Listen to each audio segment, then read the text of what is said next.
चर्चा पूरे देश में बा खाली का लोक रंग सुरों के संग के। बिल्कुल। तो चलो चलो संतोष जी, हम तो से एक बात पूछ ली, हम सबसे पूछ ली, लेकिन तो से नहीं पूछ ली, तोहके सावन का कौन चीज अच्छा लगला? अब हम का बताई हो, सावन में तो हर चीज अच्छा लगेला। तो तनी गाय के बताए द। अच्छा ई बात बा, ला त सुना फिर। केहू झूला झूले गावे, केहू ढोल मजीरा बजावे रामा।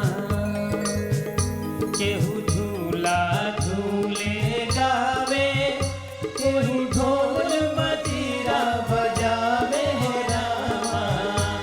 कि हरे रामा सावन में बरसे बदरिया, कि झूमे सारी दुनिया ए हरी।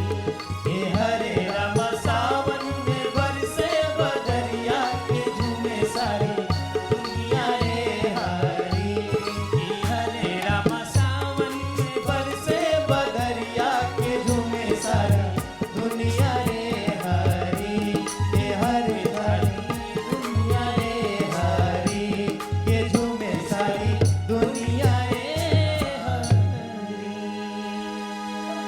भैया ऐसे ही झूला झूलत रह सावन में, सावन की बारिश की फुहार में झूमत रह, सराबोर हो जाए लोक रंग के सावन में। ऐसे ही सुरों के झूले पे हम लोग आपके झुलावत रह। आज इतना बढ़िया बढ़िया गीत गवनई भाई, यही के साथ ही हमने के दे ही इजाजत। अगले एपिसोड में हुई फिर से मुलाकात और गीत गवनई का दौर एक बार फिर से शुरू हुई। तब तक के लिए नमस्कार, शुभ रात्रि।